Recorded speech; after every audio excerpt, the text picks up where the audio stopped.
அன்பார்ந்த மீன ராசி அன்பர்களே, மீனராசி அன்பர்களே, அற்புதமான கால நேரம். அக்டோபர் மாத ராசி பலன்கள். மீனராசிக்கு நிறைய உடல்நிலை ஆரோக்கியத்தில் அதிக அதிக அதிக அக்கறை தேவை. குறிப்பாக அந்த உத்திரட்டாதி நட்சத்திரங்கள், புரட்டாதி நட்சத்திரங்கள், புரட்டாதியாக இருப்பார்களே ஆனால் வருமான பிரச்சனையும் இருக்கும், இன்கம் ப்ராப்ளமும் இருக்கும், அதோடு சேர்த்து ஹெல்த் ப்ராப்ளமும் இருக்கும். ரேவதி நட்சத்திரமாக இருப்பார்களே ஆனால் அவங்களுக்கெல்லாம் மனசு கஷ்டம் வரும். குடும்பத்தில் மனசு கஷ்டம், மன கவலைகள், மனசு குழப்பம், மனசுல ஒரு பயம், இதெல்லாம் ஃபியூச்சரை பற்றின ஒரு பயங்கள், இதெல்லாம் மீன ராசி ரேவதி நட்சத்திரத்துக்கு இருக்கும். உத்திரட்டாதியா இருந்தா மெயினாக ஹெல்த்தை நல்லா கான்சன்ட்ரேட் பண்ணணும். ஏன்னு கேட்டீங்கன்னாக்கா, மீனராசி என்பர்களே, ராசியில உங்களுக்கு 7.5 சனி, ஜென்ம சனி நடந்து வருகிறது. நீங்க யாருமே இதை பத்தி பேசுறதே கிடையாது. மீனராசிக்கு சிறப்பா இருக்கும், மீனராசிக்கு சிறப்பா இருக்கும்னு சொல்றாங்க. ஆனா உண்மையிலேயே உலகம் முழுவதும் வாழக்கூடிய எனதருமை மீனராசி என்பவர்கள் சிறப்பா இருக்காங்களா, சந்தோஷமா இருக்காங்களா அப்படின்னு கேட்டாக்கா நிச்சயமா அது கொஸ்டின் மார்க்கா தான் இருக்கு. அப்புறம் சாதாரண ஒரு விவசாய பெருமக்களாக இருந்தாலும், விவசாயம் பண்ணக்கூடியவங்க, சின்ன சின்ன ரெண்டல் பிஸ்னஸ் பண்ணக்கூடியவங்க, வாடகை கூட்டு பிழைக்கக்கூடியவங்க, வட்டி கொடுத்து வாங்கக்கூடியவங்க, அதை வச்சு இப்போ மெயின் வருமானமா வாழக்கூடியவர்கள். 7.5 சனி நடந்துகிட்டு இருக்க சாமி மீனராசிக்கு. அப்புறம் அவங்க எப்படி சிறப்பாக இருக்க முடியும்? போராத வரைக்கும் செவ்வாய் வரை போய் கனியில உட்காந்துக்கிட்டாரு. சார் நான் எழுதி கொடுக்குறேன் சார், இந்த ஜூலை, ஆகஸ்ட், செப்டம்பர் நிச்சயமா மீனராசி என்பர்களை ஒரு பாடுபடுத்தி எடுத்திருப்பார் இந்த சனி பகவானும் செவ்வாய் பகவானும். குறிப்பா இந்த காவல்துறை அதிகாரிகள்லாம் நிறைய பேருக்கு சஸ்பெண்ட் வந்திருக்கலாம், இல்லைன்னா அவங்களுக்கு துறை ரீதியான நடவடிக்கைகள் ஏற்பட்டிருக்கலாம். அல்லது அரசு அதிகாரிகள், பெட்ரோலிய துறையில ஒர்க் பண்ணக்கூடியவங்க, ONGC, அப்புறம் இது சார்ந்த ரிசர்ச்சு, பெட்ரோலிய துறையில டிசைனிங்ல இருக்கக்கூடியவங்க, எப்படி வேணாலும் வச்சுக்கிட்டோம். ஆயில் ஃபீல்டில் இருக்கக்கூடியவங்க, இரும்பு தொழில் செய்யக்கூடியவங்க, கன்ஸ்ட்ரக்ஷன் ஃபீல்டில் இருக்கக்கூடியவங்க, பில்டர்ஸ், அந்த பெரிய பெரிய பில்டர்ஸ் செய்யக்கூடியவங்க. மெயினா பில்டர்ஸ்லாம் பார்த்தீங்கன்னாக்கா வீடெல்லாம் கட்டி முடிச்சிருப்பாங்க, சேல்ஸ் ஆகிருக்காது. இவங்களுக்கு பின்னாடி கட்டின சின்ன சின்ன பில்டர்ஸ்லாம் வித்துட்டு போயிடுவான். இவங்க தகச்சு போய் உட்காந்து இருப்பாங்க. இவங்க கொடுத்து விளம்பரம்லாம் கொடுத்து வச்சிருப்பாங்க, மார்க்கெட்டிங் பண்ணியிருப்பாங்க, ஆனால் சேல்ஸ் ஆகிருக்காது. அப்போ அங்கெல்லாம் பிரச்சனை ஏற்பட்டு இருக்கும். இதெல்லாம் மீனராசிக்கு ரகசியம். இதெல்லாம் உங்களுக்கு யாரும் சொல்றதே கிடையாது. மீனராசிக்கு சிறப்பா இருக்கும், மீனராசிக்கு சிறப்பா இருக்கும்னு உங்களை யார் காப்பாத்துறது? உண்மையை யாரும் உங்களுக்கு எடுத்து உரைப்பது? அப்போ உண்மை சொல்ற இடத்துல தான் நீங்கள் இருக்கணும். அப்பதான் நீங்க உங்க பிரச்சனை தீர்ந்து நீங்க நல்லபடியா மகிழ்ச்சியா சந்தோஷமா வாழ்க்கையை வாழ முடியும். இதுதான் நிதர்சனமான உண்மை மீனராசி அன்பர்களே. அப்போ சனியுடைய காரணத்தை இரும்பு தொழில் செய்யக்கூடியவர்கள், குறிப்பா விவசாய பெருமக்கள், விவசாயம் பெருசா பண்ணக்கூடியவங்க, எக்ஸ்போர்ட் இம்போர்ட், அதாவது ஃப்ளவர்ஸா இருக்கலாம், ஃப்ரூட்ஸா இருக்கலாம், அல்லது காய்கனிகளாக இருக்கலாம், எக்ஸ்போர்ட் இம்போர்ட் பண்ணக்கூடியவங்க விவசாய பொருட்களை. அப்புறம் ஹோல்சேல் பிஸ்னஸ் பண்ணக்கூடியவங்க, அதையே அவங்க பெரிய பண்ணையா எடுத்து செய்யக்கூடியவர்கள், தோப்பு வச்சு பண்ணக்கூடியவங்க, தேங்காய் பிஸ்னஸ் பண்ணக்கூடியவங்க, அதெல்லாம் அடுத்தடுத்த நஷ்டங்கள் ஏற்படுவது. அதே போல விவசாயம் செய்யக்கூடியவர்கள், கமிஷன் பிஸ்னஸ் பண்ணக்கூடியவங்க, ட்ரேடிங் பண்ணக்கூடியவங்க, ஷேர் மார்க்கெட்டு, மெயினா கனிம வளங்கள், குவாரிகள். சனின்னு சொல்லிட்டாலே எப்படி விவசாயம், இயற்கை விவசாயம், அதே போல் கால்நடைகள், ஆட்டு பண்ணை வச்சிருக்கிறது, மாட்டு பண்ணை வச்சிருக்கிறது, கோழி பண்ணைகள், முட்டை பண்ணைகள், தீவன பண்ணைகள், உரம், அது சார்ந்த தொழில் செய்யக்கூடியவங்க, உரம் சார்ந்த தொழில் செய்யக்கூடியவர்கள், medical industry, pharma industry, chemical industry. இன்னும் சொல்ல போனா சனியுடைய காரகத்துவம்னா குவாரிகள், கிரஷர்ஸ் வச்சு நடத்தக்கூடியவங்க, ரோடு கான்ட்ராக்ட், பில்டிங் கான்ட்ராக்ட், அதுபோல அதுக்கு பெரிய பெரிய அந்த வண்டியெல்லாம் ஜேசிபி போல ரோலர், அது போல வாகனங்கள் வச்சு பிசினஸ் பண்ணக்கூடியவங்க, டிரான்ஸ்போர்ட் பிசினஸ் பண்ணக்கூடியவங்க, லாரிலாம் வச்சு டிரான்ஸ்போர்ட் பிசினஸ் பண்ணக்கூடியவங்க, பஸ்ஸஸ், இந்த மாதிரியான தொழில் செய்யக்கூடியவர்கள். இன்னும் சொல்ல போனாக்கா சனியுடைய காரணம்னா இரும்பு தொழில்கள், காயலாங்கடை வச்சு செகண்ட் ஹேண்ட் பிசினஸ் பண்ணக்கூடியவர்கள், அல்லது ஏஜென்சிஸ் எடுத்து நடத்தக்கூடியவங்க, டோட்டலா ஏஜென்சி எடுத்து இவங்க மேன் பவர் ஏஜென்சியா இருக்கலாம். அந்த மாதிரி நிறைய ஏஜென்சி இருக்கும் ஒரு இடத்துலயும். கவர்மெண்ட் துறையில, அரசாங்க துறையில, பிரைவேட் துறையில ஏஜென்சிஸ் எடுத்து நடத்தக்கூடியவர்கள், அல்லது எக்ஸ்போர்ட் இம்போர்ட் கம்பெனிகளாக இருக்கலாம். அப்ப நீங்க எந்த துறையை சேர்ந்தவர்களாக இருந்தாலும், எந்த தொழில் செய்பவராக இருந்தாலும், மெயினா கன்ஸ்ட்ரக்ஷன் ஃபீல்டு, பில்டர்ஸ்,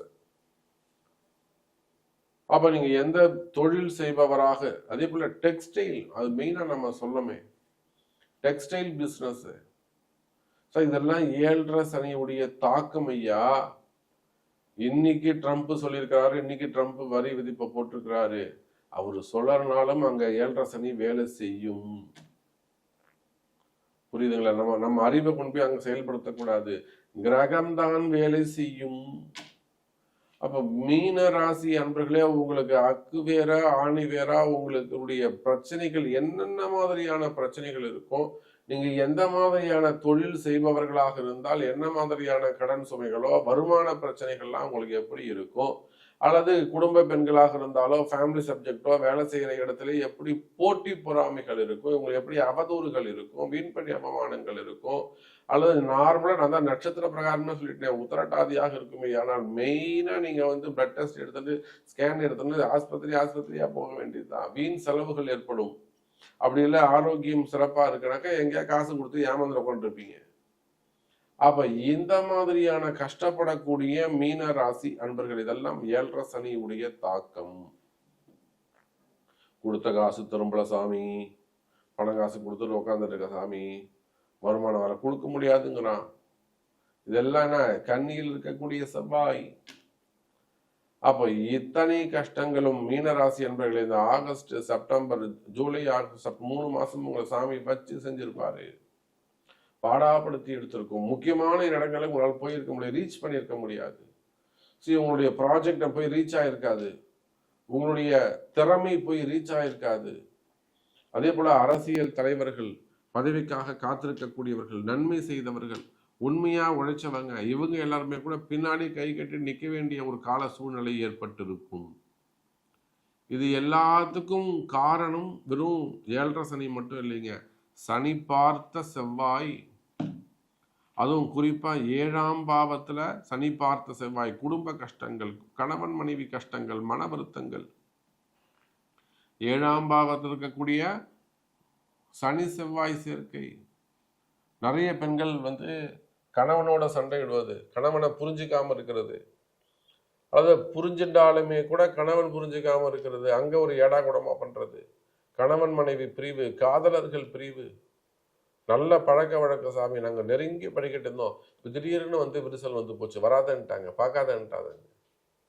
அப்ப அந்த மாதிரி உறவு முறைகளை வரக்கூடிய பிரிவுகள், மன வாழ்க்கையில் வரக்கூடிய பிரிவுகள், இதெல்லாம் கூட கடந்த மாதங்கள் ஏற்பட்டிருக்க வாய்ப்புகள் உண்டு.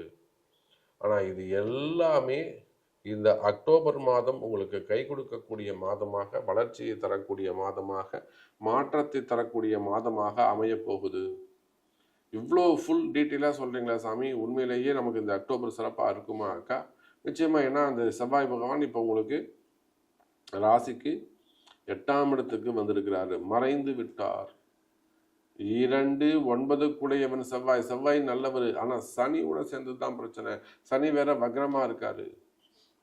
அப்போ ஒவ்வொரு மீனராசி அன்பர்களுக்கும் ஒவ்வொரு விதமான பிரச்சனைகள். இங்க உலகத்துல எந்த மூலையில இருந்தாலும் சரிதான், எந்த கண்ட்ரியில இருந்தாலும், எந்த ஸ்டேட்ல இருந்தாலும், அல்லது எந்த கிராமத்துல இருந்தாலும், மீன ராசி என்பர்களே, உங்களுடைய பிரச்சனை என்ன என்பது என்னால மேக்சிமம் சொல்ல முடியும். அப்ப சரிங்க சாமி, இப்ப பிரச்சனை எல்லாம் சொல்லிட்டீங்க, தெரியுது, திருமணம் தள்ளி போகுது, திருமணம் தடைப்பட்டு இருக்கு, அதே போல 2வது திருமணங்கள், 2வது திருமணத்திற்காக காத்திருக்கக்கூடிய ஆண்கள், பெண்கள், எங்க எழுங்க ஜாதகம் எங்க பார்ப்போம். சரிவர எங்கேயும் போய் வழிபாடுகள், பிரார்த்தனைகள், பரிகாரங்கள் சரியா செஞ்சிருக்க மாட்டீங்க. போகாத கோவில் இல்லை, ஏத்தாத தீபம் இல்லை, வழிபடாத தெய்வம் இல்லைன்னு கதை கதையா சொல்லுவீங்க. ஆனா அந்த 2வது திருமணம் ஏன் முதல் திருமணம் தட்டி போச்சு, அதுக்கு என்ன காரணம் கண்டுபிடிச்சிங்களா? அப்போ முதல் திருமணம் தடைப்பட்ட திருமணம், 2வது திருமணங்கள் 38 வயசாது, 40 வயசாது பொண்ணுக்கு ஒரு முறை ஜாதகம் பாருங்க, கரெக்டா சொல்றதை செய்யுங்க, கண்டிப்பா உங்க பொண்ணு கல்யாணம் ஆகாதா இல்லையா பாருங்க. நம்பிக்கையோடு இருக்க வேண்டும். அப்ப முதல் திருமணம், இரண்டாவது திருமணம், தடைப்பட்ட திருமணங்கள், திருமண யோகங்கள் கைகூடும். இன்னும் கூட சொல்ல போனா குழந்தை பாக்கியம் உருவாகும் நீண்ட நாட்களாக. ஏன்னா சனி பகவான் இருக்காரு, செவ்வாய் 8ஆம் இடத்துக்கு வந்துட்டாரு, சுக்கிரன் செவ்வாய் தொடர்பு கிடைக்க போகுதுன்னு கொஞ்ச நாள்ல நிச்சயமா குழந்தை பாக்கியம் உருவாகும். ஆனா குழந்தை பாக்கியத்துக்கு ஆண் பெண் இருவருடைய ஜாதகமும் பார்க்கணும், அதுதான் முக்கியம். ஒருத்தர் ஜாதகத்தை பார்த்து சொல்றது இல்ல குழந்தை பாக்கியம். 6 வருஷமாவது சாமி, 3 வருஷமாவது சாமி. நம்ம வாராய்கிட்ட வந்து ஜெயிச்சவங்க ஏராளம். அப்ப குழந்தை பாக்கியம் உருவாகும், திருமண யோகங்கள் கைகூடும். ஸோ நீண்ட நாள் பிரச்சனைகளுக்கு முடிவு கிடைக்கும், தீர்வு கிடைக்கும், நன்மை நடக்கும். அப்ப உங்களுடைய பிரச்சனைகள் உங்களுக்கு தீர வேண்டும் என்று சொன்னால் அதுக்கு உங்க பிறப்பு ஜாதகம் தான் பேசும். எனவே பிறப்பு ஜாதகம் தான் தீர்மானிக்கும். நன்றி நமச்சிவாயம். ஜெய் வராகி.